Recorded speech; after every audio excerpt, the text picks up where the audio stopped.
Hello and welcome to Precon Decon, the video series where normally I deconstruct the pre-constructed decks of Magic the Gathering's history. In this video though, I'm going to do something I don't normally do, which is review cards that have not yet been released. I've done starter kit reviews before for Lord of the Rings and for Magic 2023, the last sort of starter kit we had, which was for Wilds of Eldraine, and we've got a new one coming out now, which is for the new Assassin's Creed Universes Beyond set, so I thought it'd be fun to look at that box, see the decks that come in that and sort of deconstruct them, see what the contents are, and basically give my thoughts on it, whether I think it's a good product for new players to kind of get into the game. I know very little about Assassin's Creed as a franchise. I sort of know a little bit through just kind of just general osmosis. I played Assassin's Creed 1, Assassin's Creed 2 when they were kind of new, and then I dropped out from it for a lot. I know a little bit about 3, I know a little bit about 4, and then after that it's complete Wild West. So I am probably going to get some character names wrong. But this I always think this is like a good thing to have a starter kit for this Universe Beyond set. And I said the thing with Lord of the Rings actually because this is the best way of getting new players into the game, right? For people who've not played Magic before, but like Assassin's Creed, can see this and be like, oh hey, I really like Assassin's Creed, and I'm really interested that there's a card game based on it. I'll pick this up, share it with a friend. They and I will learn how to play by playing these two decks against each other, and then I can explore Magic as a hobby then. And also, likewise, if you're really into Magic but you don't know Assassin's Creed, you can get into this and be like, oh, hey, I really like kind of the characters and worlds portrayed in Assassin's Creed. But, maybe I'll get into that, and basically everyone wins. It's like two different fan bases learning about the other half and meeting in the middle, and it's just generally a good time. So the Assassin's Creed starter kit, it's not out yet. It's going to be released July 5th. So it's only these deck lists have only recently dropped. I found them on MTGWiki. Actually, not all the card images have been spoiled. Most of them have. Most of them are on Scryfall. I had to go digging around to find some of them. I didn't find all of them as I'll come to it, but got the majority of them. So yeah. So the starter kit, I think it's going to be pretty cheap to pick up on this side of the pond in the UK. These usually go for about sort of like £15. They're actually quite cheap. Easy to say split with a friend who's maybe not played Magic before. You just split it, take a deck each, learn how to play that way, and it has two 60 card decks. It'll probably have a little pamphlet of how to play. Introduce you into the game that way. So I'm going to dive into it, look at the two decks, and as I said, determine whether or not I think it's a good product in terms of complexity and depth, that kind of thing. So let's dive into it. So, one of the decks is Brotherhood Agents. This is a blue and black deck. So, I'm going to talk about this, assuming you know a little bit Magic the Gathering already. I'm not going to do a full Magic the Gathering for beginners. There's plenty of videos out there if you want to learn about rules and colors, that kind of thing. So, I'm going to continue on assuming you have watched my videos on the channel already and you're kind of familiar with Magic anyway. We're just going to talk about lovely new cards in here because we like to talk about new cards on this channel.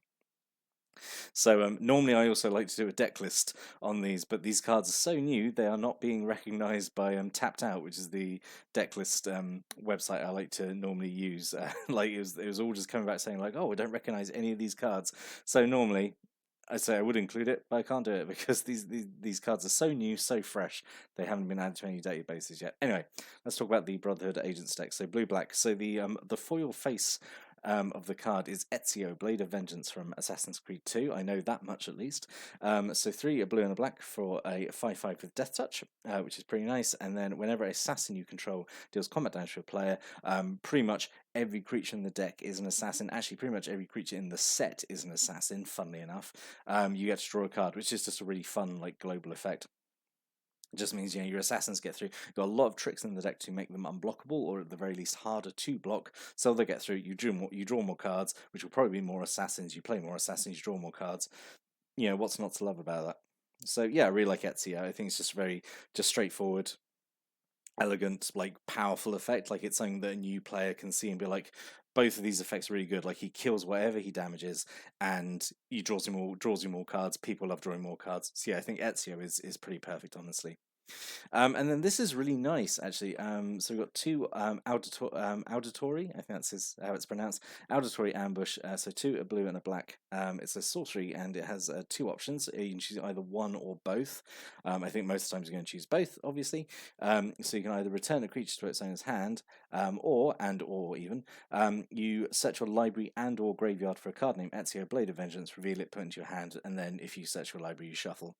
So this is really, really nice because recently I looked at all the Planeswalker decks, and they all had two copies of like a search spell, which means you could cast it, it would have an effect, and you could search up the copy of the named Planeswalker, and it's really cool that. But actually, both the decks have cards like this that you can get your fancy foil face card out, which is really fun. So you either get to search your deck, get it out, or if you've played Ezio and he's died, you get him back and you get to play him again. So it's just really fun. Just ensures you get to play the big, fun, flashy, legendary creature. So yeah, really like Auditory Ambush, and to say the other deck has one as well.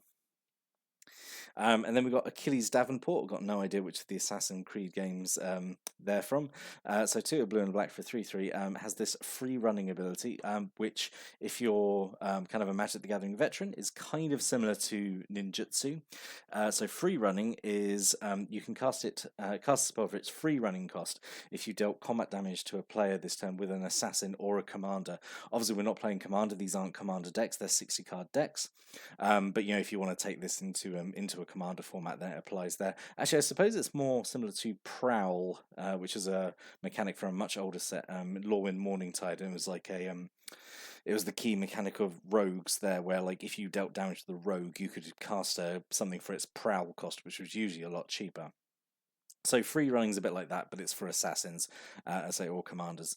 So Achilles also has Menace, which means they can't be blocked except by two or more creatures, so they're kind of hard to block, and gives all your other assassins +1/+1, which is just really nice, straightforward tribal buff effect. So yeah, really like Achilles, and just very straightforward. Again, like Ezio, just straightforward, simple, powerful. I like it. Perfect for like a starter project, I think. Then we've got three Brotherhood ambushes, so 4 and a black for a 6/3. They also have free running for 3 and a black. So being able to get like a 6/3 down for only 4 mana, I think, is pretty solid. It's not the end of the world if you cast them for 5. Obviously, it's nice if you get them for 4 though. So yeah, these are just a nice big creature. And I say you've got a lot of ways in the deck of making things unblockable or harder to block. So these could genuinely be like a game ender if they just get through a couple of times. We've got 3 Merciless Harlequins, 2 and a black for a 2/1, has free running for 1 and a black. When it ends the battlefield, you draw a card and you lose 1 life. And if you're a new player, you might think, oh, I don't want to lose life. But if you get to draw cards, the only life point that matters is the last one. And if you get to draw extra cards, you're drawing more options, and that means you're going to have an easier time winning the game. So don't be scared of playing it. That's my advice. There's definitely a time in a Magic the Gathering players sort of like development as in the hobby, where you learn that paying life to draw cards is ultimately like not a bad thing. It's usually a good thing. We've got 3 Brotherhood Spies, so 1 a blue for 1/3. So at the beginning of combat on your turn, if you control a legendary assassin, which you've only got 2 in the deck, but as I say, you've got ways of getting Ezio back if he dies. Brotherhood Spy gets +1/+0 to end turn and can't be blocked this turn. So if you've got either Achilles or Ezio, it becomes a 2/3 unblockable, which is really good. And obviously, if you've got Ezio out and he's unblockable, he's going to get through and you get a draw card, which is really good. So really nice. There's 3 of these. We've got 2 Hookblade Veterans, just 1 blue for a 1/2. As long as your turn has flying, so just gives it a nice bit of evasion on your turn, and it's just a nice little 1-drop, quite like that. 2 Assassin Den, so 3 and a blue for a 2/4 wall. I'm kind of a little bit disappointed it's not an assassin wall, but is what it is. Has defender, so it can't attack because it is just a building. But you can spend 3 and a blue to put a +1/+1 counter on target creature you control, and it can't be blocked this turn. So this is the thing that you just sink mana into, make your stuff unblockable. It gets through. I say like the was it the Brotherhood ambushes? Yeah. So and it puts a counter on them as well. So then they got to being a 7/4 unblockable. So you only do that a few times really to almost cinch a win. So yeah, quite a nice little card actually, I think. We've got a single Assassin Initiate, and I kind of wish there was more than one of these because I think it's a really fun little card.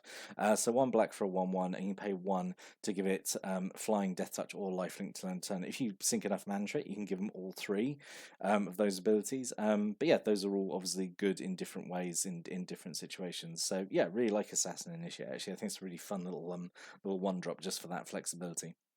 We've got 2 Poison Blade Mentors, 1 a black for a 2/1, it has Death Touch, which means it destroys anything it damages, which is nice. When it attacks, it gives another assassin you control Death Touch until end turn, so you can keep spreading that out and make honestly like it really difficult to for the other deck to deal with in terms of like blocks and stuff, because you got so many ways of giving evasion, and stuff that you that doesn't get evasive can get Death Touch, so it can be a real nightmare to deal with.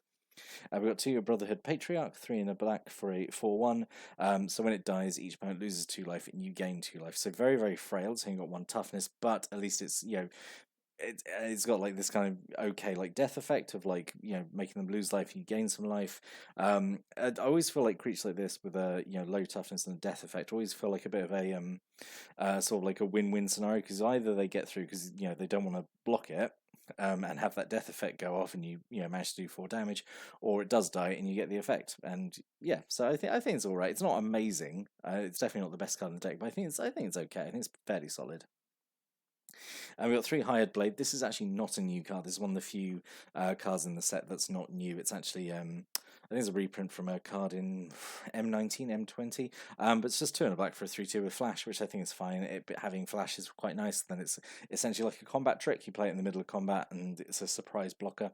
So yeah, I think Hired Blade is perfectly fine. And then a single Towering Viewpoint, so 2 mana for a 0/4 with Defender and Reach, and you can pay 3 to give a creature flying to end turn. So just another way of giving some evasion, which is pretty fun. So yeah, that's all right. And then non-creature spells. So we've got a single Rooftop Bypass, so 1 a blue and a black. It's an enchantment, which means it just stays out.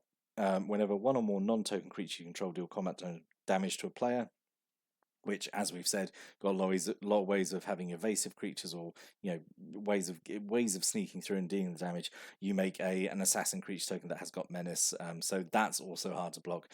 You know, it is non-token creatures. The tokens don't make more tokens, but like, yeah, it's still pretty good. You're still adding stuff to the board. And say if you combine these with Ezio, even then like these little assassin tokens are getting you card draws if they get through, and you've got Ezio. So pretty solid, I think. Quite a nice little enchantment.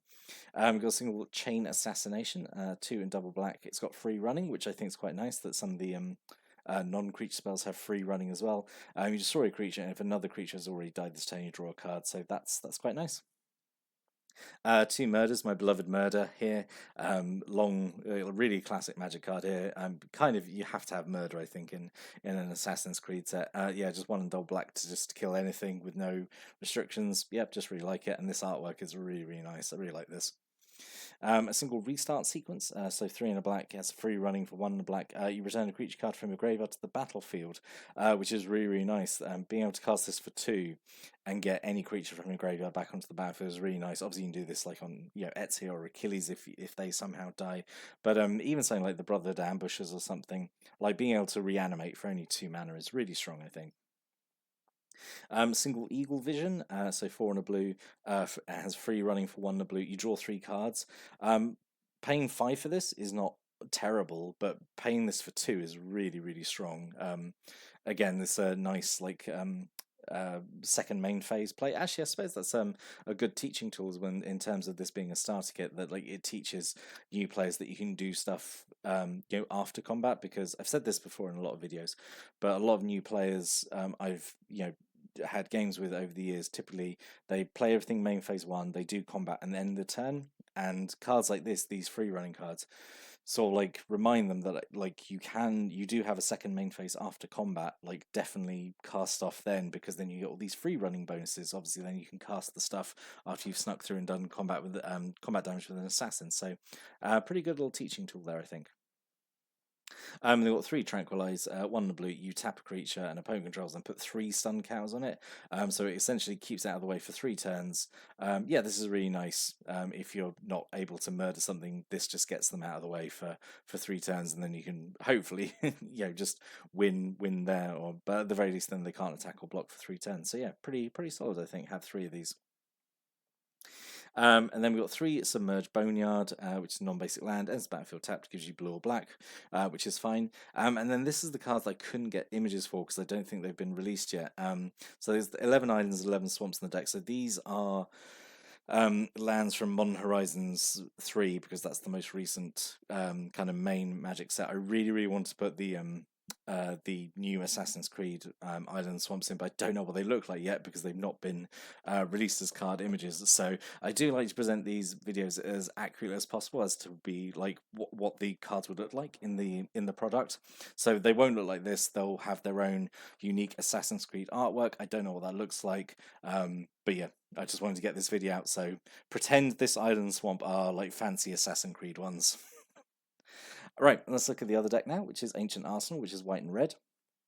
So the foil face card for this one is Ivor, Battle Ready, who I'm going to presume is from Assassin's Creed Valhalla, so one of the more modern Assassin's Creeds. I think that's kind of what the split is. I think the blue-black one is more like what I would term like the classic Assassin's Creed, and the cards in the red-white one are more like the modern ones, like the open-worldy ones. So like Valhalla, Odyssey, Origins, those ones. That's I think what the split is. I mean, there's cards representing games in sort of like all over in different colors and stuff, but that's how it looks to me, like as an uneducated guess, as someone who's only very casually associated with Assassin's Creed. Anyway, talk about Ivor. Let's stop talking about my history with Assassin's Creed.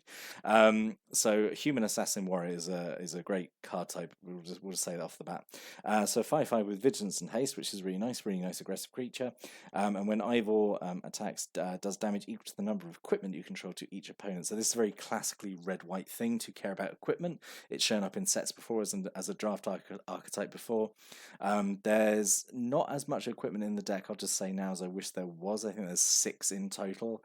And I kind of think it could have pushed maybe to have a little bit more, but we'll see how it works out. But yeah, Ivor is obviously really nice aggressive creature. We've got 2 Raven Clan War Axe, so this is essentially the this deck's equivalent of the Auditory Ambush. So it's 1 red and a white for an equipment. When it ends the battlefield, you may set your library and or graveyard for Ivor, reveal it, put it into your hand. If you set your library, shuffle. But then the War Axe stays out because it's equipment, and you can equip it onto a creature to give it +2/+0 on trample. So obviously that goes quite nicely on Ivor, then becomes a 7/5 trample haste vigilance, which is obviously really, really nice. Yeah, I think it's just a really solid like little piece of equipment. So yeah, like that. And then we've got Arbaz Mir, who I don't even know which which of the Assassin's Creed games Arbaz is from, so I'm not even going to guess. But please do put a comment down below to educate me on where some of these characters would have come from. So 1 red and 1 white for a 2/2. So whenever Arbaz Mir or another non-token historic permanent enters the battlefield under your control, Arbaz deals 1 damage to each opponent and you gain 1 life. So it's really nice actually, and it makes sense actually. I hadn't even considered this for the Assassin's Creed set that it was going to use historic, because obviously like the Assassin's Creed games are all about various points in history, so it's really nice to see this come back. So historic cards are all artifacts, all legendary cards, and sagas are historic. There's no sagas in this product, but obviously there are artifacts, there are legendary creatures. The red-white deck's obviously got some equipment, it's got some artifact creatures, it's got a whole bunch of legendary creatures. So yeah, so not a huge amount. I don't think this will reliably trigger, but like it's just nice to have it, and obviously you could use this as a basis for another deck you could build out and modify it anyway. So yeah, I think Arbaz is pretty good, and at the very, very least, it's a 2/2 for 2 that does damage and gains you life when it enters play. So yeah, that's fine. And then we've got Surta, Fiery Jotun, so 3 in double red for a 5/5 trample, and whenever you cast a historic spell, Surta does 3 damage to any target, which is really nice. Just burn. Right, let's try that again. Yep, Certified Jotun, 3 in double red for 5/5 trample. Whenever you cast a historic spell, does 3 damage to a target. I think that's really nice, tacking a lightning bolt onto every historic spell that you cast. Just a little extra burn to either deal with problematic creatures in the other deck, or just do extra damage to your opponent's face. Really solid, really like Certa actually. We got a single Ezio, Brash Novice, so 1 and a single red-white hybrid mana, which means you can either spend red or white to cast this, but he does count as being red and white when you cast him, depending how, no matter how you spent the mana. So he's a 1/1. Whenever he attacks, gets a +1/+1 counter, and when he's got 2 or more counters on it, and they can be counters of any kind. Not that I think that matters for this deck, but just to bear in mind. He gets first strike and becomes an assassin in addition to his other types. Kind of not overwhelmed by Ezio, honestly, because he's 2 mana for a 1/1. So he only becomes a 2/2 when he attacks the first time, which I guess it's on brand, like a 2/2 for 2 then. I suppose it's okay. I'm not crazy about Ezio. I kind of wish, maybe this is me being greedy. I think he would have been fine, honestly, at like 1 mana, like one single like hybrid mana. But I don't know, maybe that's just me being a bit greedy. But yeah, I'm not overwhelmed by Ezio, honestly. He's okay, but I think he's the weakest out of these legendary creatures. Then we got an Escarpment Fortress, so 4 and a white for a 3/5 with Defender and Reach. Other creatures you control get +1/+0, so a nice board-wide buff. Whenever you attack with 2 or more creatures, which the deck is kind of pushing you towards doing, your red-white kind of go wide aggressive. Although weirdly, there's actually fewer creatures in this deck than the blue-black one, and that has ways of making creature tokens as well. So yeah, kind of weird. This was a choice in here actually. But whenever you attack with 2 or more creatures, you draw a card, which is nice. At least then you're drawing cards, you're getting kind of tempo. Yeah, in the best way that red white can, which is usually quite limited, but better than nothing, I suppose. And they've got 3 Bureau Headmasters, red and white for a 2/2. As I say, I don't really know much about the later Assassin's Creed games. Bureau Headmaster is not a card name I would associate with an assassin, but I'm sure there's a lore reason for it.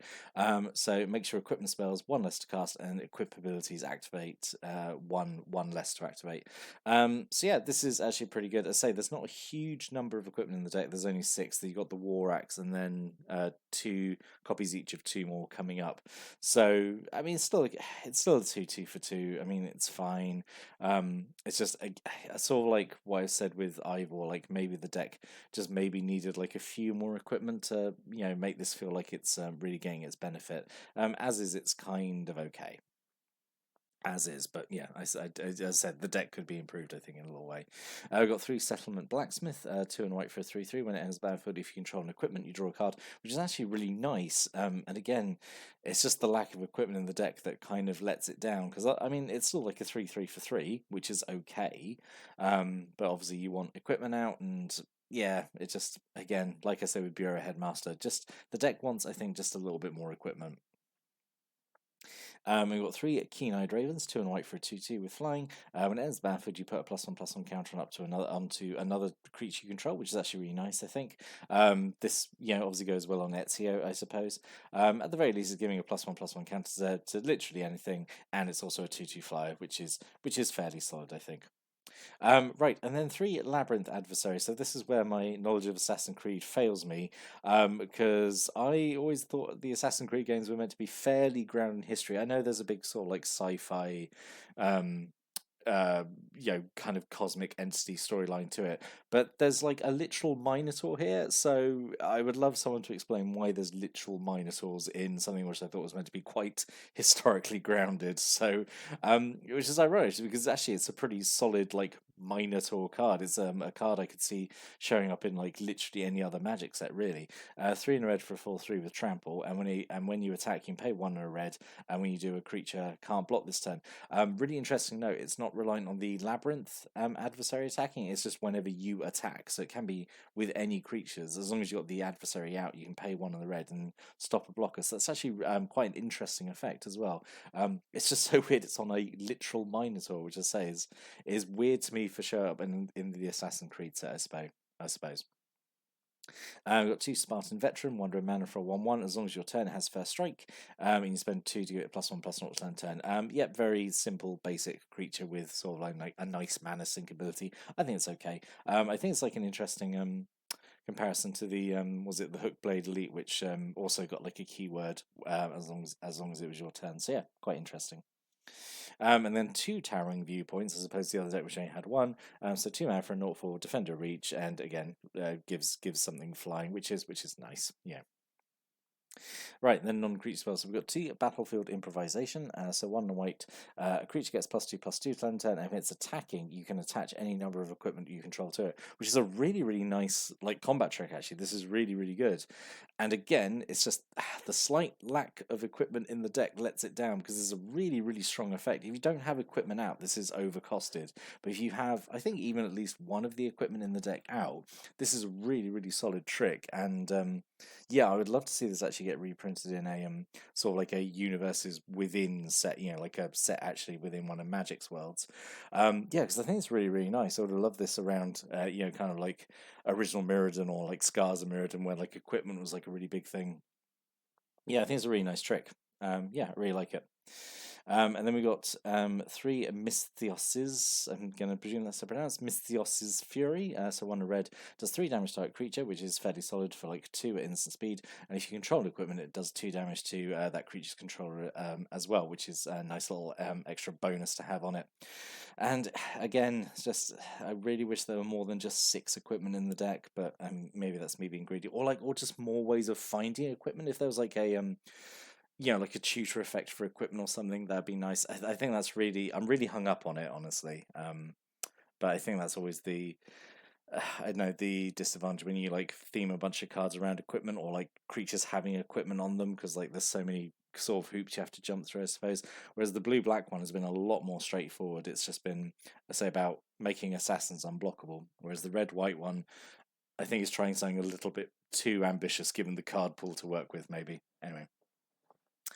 So we've got 3 detained by legionnaires. This is just pacifism with a different name, which is fine. Pacifism effects are fine. It's a good answer to a lot of the kind of unblockable assassins in the other deck, so this is okay. 1 white just to stop a creature attacking or blocking. And then the 2 equipment, so we've got 2 head splitters, which is 1 red. When it enters the battlefield, you make an assassin creature token and then attach head splitter onto it, which is okay. The equipped creature gets +1/+0, and you can pay equip 2. So you cast it and it makes essentially like a 2/1, and then you can switch the head splitter around. It's okay. It's okay. And then 2 hook blades, 1 white. When it ends the battlefield, it gets to attach for free to something, which is quite nice. The equipped creature gets +1/+0, and as long as your turn, the equipped creature also has flying, and you can equip it for 2. So this is okay. And I'm gonna moan here. So the bureau headmaster, was it, who makes the equipment cheaper and makes the equip cost less? These are both already cheap equipment with cheap equip costs, so I'm not sure. Like the bureau headmaster really wants like you to have almost like really expensive equipment to like make that discount feel more worthy. Obviously, it's still better to pay less even for cheap equipment and cheap equip costs, but like I don't know, not living up to its full potential maybe.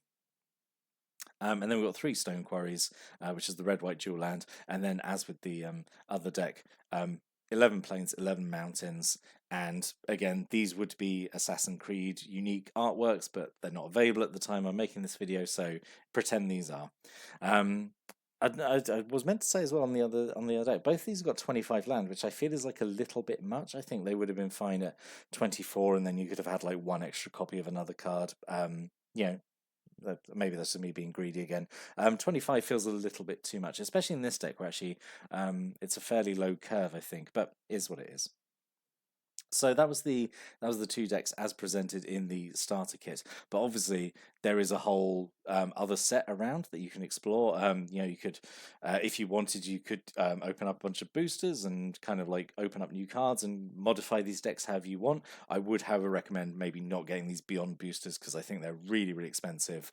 What I would recommend instead is looking on sites like Scryfall or Gatherer, looking at the set as a whole, finding the cards that you like the look of, and buying those singles. If you're new to Magic, if you're a veteran, obviously you know this already. If you just like opening packs as well, absolutely, you do you. But like if you want specific cards, definitely look at the set, do some research, and buy singles because that's going to save you so much money in the long run. But there's some really interesting cards in the set as well, which we can touch on, like if you want to upgrade these decks. So for the blue-black deck, you've got stuff like Royal Assassin, which is actually, this is a really nice reprint of a really classic Magic the Gathering card. So really nice to see a reprint of that. Become Anonymous, I think, is a really, really fun card here. So it's 2 and double blue. You exile a non-token creature you control, and the 2 top cards of your library, you shuffle them all, and then they all get cloaked, which is a mechanic we saw in Murders at Markov Manor. And I think this is the perfect way of showing like a creature blending into the crowd. I think it's a really, really cleverly designed card. I really, really like Become Anonymous. Might be my favorite card in this whole little kind of mini set. And then the Revelations of Ezio. This is like a fun saga which destroys creatures and then gives bonuses to assassins, and then you can return dead assassins back. So like a really fun little saga card, which I think would fit in really nicely in the blue-black deck. And then on the red-white side, all my complaints about there not being enough equipment is, it's kind of proven by the rest of the set. There's actually some really, really nice like legendary equipments in the deck. So you got like Excalibur, you got the Spear of Leonidas, which there's also a legendary creature, I can't remember her name, Cassandra, I think, who specifically searches up the Spear of Leonidas when you cast her. You got the Caduceus, the Staff of Hermes. There are more like legendary equipments. There's, I think, also Mjolnir, like Thor's hammer. These, they all have really, really strong effects. So if you wanted to like buff up the red-white deck, this is, like ways you could do that. And there's also like smaller common equipments, I think, like Hidden Blade or the like the foot knife. It's something like that. But yeah, you got cheaper common equipment, but these are like the fun stuff, like the really big expensive equipments if you wanted to buff up that deck. Obviously, as well, there's green, which is like in neither of these decks, and there's actually not a lot of green in the set, or at least not at the moment that's been revealed. I think maybe because I know green doesn't feel like a great fit for Assassin's Creed. I think because of like just the themes and like the types of creatures and that and actions taken, there's not really like a big nature theme to it, I suppose. There are a few, obviously, that have shown up, like Viewpoint Synchronization here, Aveline de Grand Pré, I presume that's how it's pronounced. There's Hunter's Bow as well, which is like a green equipment. You got like Cleopatra, who's black-green. So there are some green cards in there if you wanted to like experiment with that and try and make an Assassin's Creed deck with green in there. And obviously, of course, there's a whole bunch of other legendary creatures in different color combinations that you could build whole decks around, like Xiao Jun, you've got Shay Cormac, and the only one of these I know, Altair, who's triple colored. There's actually a few triple colored ones, like Kenway, I think, who's from Assassin's Creed 4. You've got, I can't remember their names, the sort of like the modern day agents, Rebecca and Sean, I want to say, but they're like triple colored as well. They've all got like fun, unique effects, and again, these you could easily build decks based around all of these legendary creatures, and use the different cards from the set, and make it your own, really. So overall, what do I think of the product as a whole, as a starter kit? I actually think it's really, really good. Both these decks I think are really good. I know I kind of ragged on the red-white one for not having enough equipment, and I will admit that is my hang-up. But I do feel if you're going to have a bunch of cards that care about equipment, you should have more equipment in the deck, not just six, or at least ways to search up the equipment. Of the two, I definitely prefer the blue-black one, which is weird. I don't normally like these blue-black pre-constructed decks. I usually think it's quite a hard color combination to do right in a sort of introductory product, but I think this one does it really, really well. I do think both the decks are good. I will say that, and in that regard, I do think it's a really good product for new players to pick up and learn. I don't think any of the cards are particularly complex, or hard to understand at first pass. Like there's always going to be like maybe initial play mistakes, but like nothing overwhelming, which is actually something in retrospect I thought the Lord of the Rings one I think some of the cards were doing too much for what was meant to be an introductory product. I think the level here is just right in terms of complexity and variety. That's the other thing as well. There's actually quite a lot of twos of threes of in the deck as well. If you wanted to, you could get two of these kits for like not that much, and then combine double up on the good stuff and make your deck that way. So it's an easy way of learning deck building as well. So I mean, I will say overall, I think this is like a really, really nice product. Whether or not I pick it up, I don't know. I might. I mean, if I find it cheap enough, because it will be cheap, and I do think the decks are fun.